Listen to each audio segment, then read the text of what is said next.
जैसा कि हम लोगों ने वीडियो के पार्ट 1 में इतिहास तथा उससे रिलेटेड परिचय के बारे में पढ़ लिया था दोस्तों, आज हम लोग इतिहास लेक्चर का दूसरे पार्ट के बारे में पढ़ेंगे। तो चलिए स्टार्ट करते हैं। जैसा कि हम लोगों ने पहला वीडियो में प्रागैतिहासिक काल, आदिऐतिहासिक काल और ऐतिहासिक काल को समझ लिए थे, तो थोड़ा सा शॉर्ट में उन लोगों को भी देख लेते हैं और फिर आगे चलते हैं। देखिए, प्राचीन इतिहास को हम लोग 3 भागों में बांटे थे, प्रागैतिहासिक काल, आदिऐतिहासिक काल और ऐतिहासिक काल। प्रागैतिहासिक काल में क्या था कि लिखना पढ़ना मानवों को कुछ नहीं आता था, ठीक है। आदिऐतिहासिक काल में लिखा गया है लेकिन हम लोग उसको पढ़ नहीं पाए हैं। जैसे सिंधु घाटी सभ्यता के लोगों ने कुछ लिखा है लेकिन हम लोगों अभी तक कुछ पढ़ नहीं पाए हैं। आगे है ऐतिहासिक काल, मतलब लिखा गया भी है और पढ़ भी लिया गया है, जैसे ग्रामीण सभ्यता थी। आगे है कि भारतीय इतिहास के स्रोत, मतलब हम लोग अगर भारत के इतिहास के बारे में जानना चाहेंगे तो किसके आधार पर हम लोगों को पता चलेगा कि भारत में भी कुछ लोग रहे हैं, मतलब भारत का भी कुछ पुराना इतिहास रह चुका है। तो अगर भारतीय इतिहास को हम लोग जानने का प्रयास करेंगे तो इसमें स्रोत मुख्यतः 2 प्रकार के मिलेंगे, एक साहित्यिक स्रोत और दूसरा पुरातात्विक स्रोत। साहित्यिक स्रोत में आते हैं दोस्तों धार्मिक और गैर धार्मिक जितने भी ग्रंथ हैं जिनको मतलब लिखा गया है, वो क्या है कि साहित्यिक स्रोत में शामिल हैं। और पुरातात्विक स्रोत में वैसे चीज़ शामिल होते हैं जैसे कि जिनको देख करके पता चले, जैसे स्मारक, सिक्के, अभिलेख, ठीक है। तो धार्मिक की अगर बात की जाए, धार्मिक स्रोत की, तो हिंदू साहित्य की ग्रंथ है, बौद्ध ग्रंथ है, जैन साहित्य की ग्रंथ है, इस्लाम साहित्य की ग्रंथ है। इनसे क्या होती है, पता चलती है कि हमारा भारत का भी कुछ इतिहास रह चुका है। गैर धार्मिक की बात करें, इसमें कोई ग्रंथ नहीं है, लेकिन इसमें धार्मिक ग्रंथ ना रह करके इसमें सिर्फ ग्रंथ हैं जिनमें कि किसी भी व्यक्ति का जीवनिया के बारे में बताया गया है, यात्रियों के यात्रा वृत्तांत के बारे में बताया गया है, जैसे हेवेन सांग, फाहियान इत्यादि अपने अपने यात्रा वृत्तांत में कुछ लिखे हैं, तो उन्होंने भारत के इतिहास के बारे में कुछ बताया होगा। फिर नाटक से पता चलता है और किसी ग्रंथ से पता चलता है, ठीक है। तो अगर आगे देखें हम लोग कि जैसे कि हाथ से लिखे गए पुस्तकों को पांडुलिपि कहा जाता था, मतलब जो पुस्तकों को हाथ से लिखा जाता था उसको मैन्यूस्क्रिप्ट बोला जाता था या पांडुलिपि बोला जाता था। तो अगर जेएसएससी के एग्ज़ाम में अगर क्वेश्चन आ जाए कि वैसे पुस्तकें जिन्हें हस्त के द्वारा लिखा जाता है उसको क्या बोलेंगे, तो पांडुलिपि बोलेंगे उस लिपि को। चलिए आगे देखते हैं, कुछ इतिहास की महत्वपूर्ण पुस्तकें हैं किनके द्वारा लिखा गया है और कौन सी पुस्तिका है, ठीक है। जैसे चंद्रगुप्त मौर्य की प्रधानमंत्री या उनके गुरु भी बोल सकते हैं, उनका नाम था चाणक्य, कौटिल्य या विष्णुगुप्त। उन्होंने अपना एक किताब लिखा था अर्थशास्त्र। इसमें अर्थशास्त्र से मतलब कुछ रिलेटेड नहीं है दोस्तों, अर्थशास्त्र में सभी राजनीति के बारे में बताया गया है और किसी बृहद राज्य पर कैसे राजतंत्र मतलब किया जाए उसके बारे में बताया गया है, ठीक है। तो अपने अर्थशास्त्र कौन लिखे हैं, तो चाणक्य लिखे हैं। जैसे कि कश्मीरी कलहन है एक और, वो का लिखे हैं, राजतरंगिणी लिखे हैं। हेरोडोटस को इतिहास के पिता माना जाता है, इन्होंने अपना बुक लिखा है हिस्टोरिका, ये वीडियो के पार्ट 1 में ही बताया गया था। तो चलिए आगे देख लेते हैं, कुछ डिफिनेशन है। जैसे कि सिक्कों के अध्ययन को हम लोग न्यूमिस्मेटिक्स कहा जाता है, ठीक है। लेखों के अध्ययन को एपिग्राफी कहा जाता है और प्राचीन काल के अवशेषों के अध्ययन को क्या बोला जाता है, तो पुरातत्व विज्ञान बोला जाता है। चलिए आगे हम लोग समझते हैं कि आखिर ईसा पूर्व और ईसवी क्या होता है। देखिए, जैसे कि किसी संख्या रेखा होती है, तो संख्या रेखा में क्या होती है कि बीच में 0 होता है और इधर धनात्मक होता है और उधर ऋणात्मक होता है। तो उसी प्रकार एक जो डेट है, कैलेंडर है, उसका भी दिन एक तय किया गया। जैसे कि ईसा मसीह का जिस दिन जन्म हुआ था उस दिन को 0 माना गया, कैलेंडर में उस दिन को 0 माना गया, ठीक है।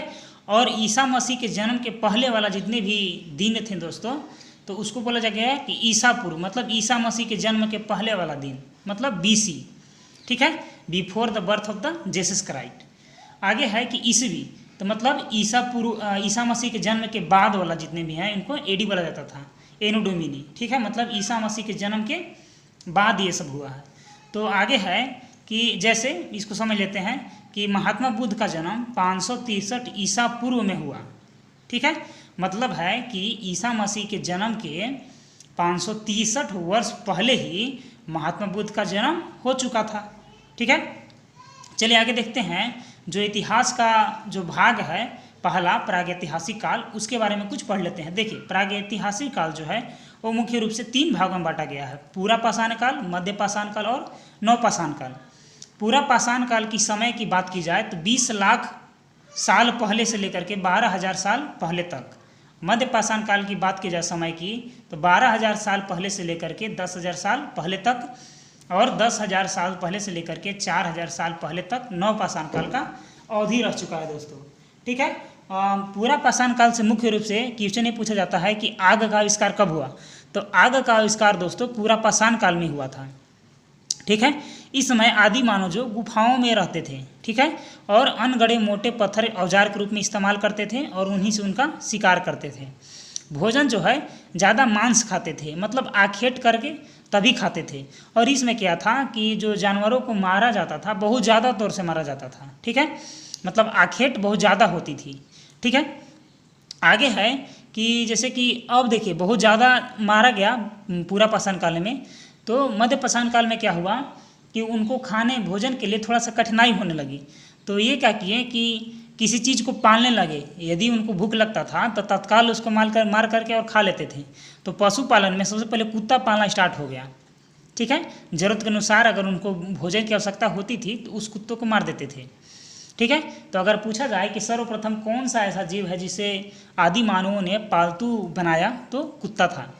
ठीक है, अब क्या हुआ कि मोटे औजार को छोड़ करके कुछ छोटे आकार वाले पत्थरों का उपयोग किए, मतलब थोड़ा थोड़ा नुकीला बनाया गया। ठीक है, नुकीला औजार से अब मारने लगे। अब आगे क्या हुआ कि नवपाषाण काल में, अब देखिए पशुपालन यहाँ पूरा मतलब आराम तो ऐसे मध्य पाषाण काल में हो चुका था, लेकिन पशुपालन यहाँ से क्या हुआ कि बहुत ज़्यादा तौर से होने लगी। इसमें क्या हुआ कि जितने भी पालतू जानवर हम लोग रखते हैं, जैसे गाय हो गया, बकरी हो गया, ठीक है, इत्यादि, क्या है कि अब इन लोगों ने पालना शुरू कर दिया। ठीक है, और इसी समय क्या हुआ कि पहिए का आविष्कार हुआ। ठीक है, तो जब पहिए का आविष्कार हो चुका था तो भारी भरकम सामान को मतलब परिवहन करने में बहुत आसानी होने लगी। तो अब क्या किए कि नवपाषाण काल के जितने भी मानव थे अब कृषि करना स्टार्ट कर दिए। ठीक है, तो अगर फसल की बात की जाए कि कृषि में सबसे पहला फसल किस फसल की हुई थी, तो जौ की हुई थी, और दूसरी फसल गेहूं की हुई थी। ठीक है, सुलेमान और कीर्थर की पहाड़ियाँ में सबसे पहले पाया गया था कि जौ की खेती हुई है।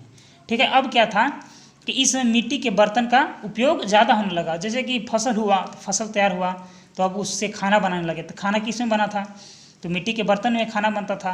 आगे है कि मिट्टी के बर्तन को मृदभांड बोला जाता था दोस्तों। यानी कि इस समय क्या है कि कुम्हार का जो चक होता है जिस पर बर्तन बनाया जाता है उसका निर्माण पूर्णतः हो गया था, मतलब पूरा विकसित हो चुका था। तबे तो क्या हुआ कि मिट्टी के बर्तन स्टार्ट हो गया बनाना। चलिए आगे देखते हैं। प्राचीन काल में आग जलाने के लिए जो पत्थर उपयोग होता था उस पत्थर को कहते थे चकमक पत्थर।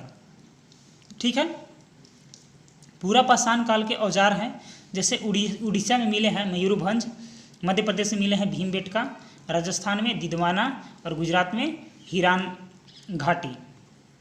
चलिए आगे है स्थल क्या मिला है वहाँ से और किस स्थान में है, इसको देखते हैं। देखिए बुर्जहोम पत्थर के औजार और जौ और गेहूँ जम्मू कश्मीर में है ये। चिरांद कुदाल और विंध्यभांड मिले हैं, बिहार में है। पयमपली, ठीक है, मृदभांड मिले हैं, मूंग मिले हैं, चना मिले हैं, आंध्र प्रदेश में है ये। कुलडीहवा चावल मिले हैं और मटके मिले हैं, उत्तर प्रदेश में है। चलिए आगे जो इतिहास का दूसरा जो भाग है आदि ऐतिहासिक काल, उसके बारे में हम लोग कुछ देख लेते हैं। कृषि की शुरुआत जो है, मतलब कृषि की शुरुआत तो ऐसे नवपाषाण काल में हो चुका था दोस्तों। तो अब क्या हुआ कि कृषि जब होने लगी तो अब क्या जितने भी मानव थे वो अस्थायी निवास करने लगे, क्योंकि अगर मान लीजिए कि किसी फसल को हम लोग कर दिए, बो दिए, तो उसको तैयार होने में कुछ समय लगता है। ठीक है, इसीलिए क्या हुआ कि आदि मानव जो है अब अस्थायी रूप में रहने लगे। ठीक है, आगे है जीवन शैली क्या हुआ, विकसित होने लगा। मतलब एक जगह जब हम लोग आदि मानव जो थे एक जगह रहने लगे तो जीवन शैली क्या हुआ, थोड़ा थोड़ा विकसित हुआ। ठीक है, अब जब जीवन शैली विकसित हो गया तो उन लोग क्या हो गए, समाज के रूप में रहने लगे। ठीक है, समाज के रूप में रहने लगे। अब जब समाज बन गया तो क्या बन गई, वो धीरे धीरे समाज सभ्यता बन गई। ठीक है, अगर सभ्यता की बात की जाए दोस्तों तो सभ्यता ऐसा समाज जिसकी संस्कृति और जीवन जीने की शैली उच्च श्रेणी का हो। ठीक है, मतलब जिसकी जो संस्कृति हो और जीवन जीने का शैली क्या हो, उच्च हो, तो उसको बोलेंगे कि सभ्यता है। ठीक है, इसी में आदि ऐतिहासिक काल में ही सिंधु घाटी सभ्यता विकसित हुई थी दोस्तों। ठीक है, इंडस वैली सिविलाइजेशन। ठीक है, जिसका अन्य नाम क्या था? अन्य नाम था इसका हड़प्पा सभ्यता। सिंधु एवं सहायक नदियों के किनारे विकसित सभ्यता थी सिंधु घाटी सभ्यता। सिंधु नदी के तट पर थी, इसीलिए इसका नाम सिंधु घाटी सभ्यता के नाम से जाना जाता था। यह कांस्य युगीन सभ्यता थी, मतलब यहाँ कांस्य का ज़्यादा प्रचलन था। ठीक है, जॉन मार्शल जॉन मार्शल जो ब्रिटिश पुरातत्व के लोग हैं, जॉन मार्शल, उन्होंने बोला था कि इंडस वैली सिविलाइजेशन जो है इन्हीं ने मिला था, मतलब सिंधु घाटी सभ्यता जॉन मार्शल ने ही नाम दिया था इस सभ्यता को। यह विश्व की सबसे प्राचीन एवं बृहद सभ्यता थी दोस्तों। ठीक है, IVC के खोजकर्ता जो हैं, मतलब इंडस वैली सिविलाइजेशन के जो खोजकर्ता हैं वो दयाराम साहनी हैं। दयाराम साहनी जो हैं वो क्या किए थे? सिंधु घाटी सभ्यता की खोज किए थे। ठीक है, चलिए आगे देखते हैं। देखिए, सिंधु घाटी सभ्यता का जो विस्तार है दोस्तों वो कहाँ तक था? तो पूर्व में आलमगीरपुर तक था जो यूपी में है, पश्चिम में सुतका गंडोर तक था जो पाकिस्तान में आता है, बलूचिस्तान के आसपास। उत्तर में मांडा है जो जम्मू कश्मीर में आता है, और दक्षिण में दायमाबाद है जो महाराष्ट्र में आता है। मतलब अगर पश्चिम से पूर्व की लंबाई की बात की जाए तो 1600 किलोमीटर था, और उत्तर से दक्षिण तक की लंबाई की बात की जाए तो लगभग 1400 किलोमीटर की था।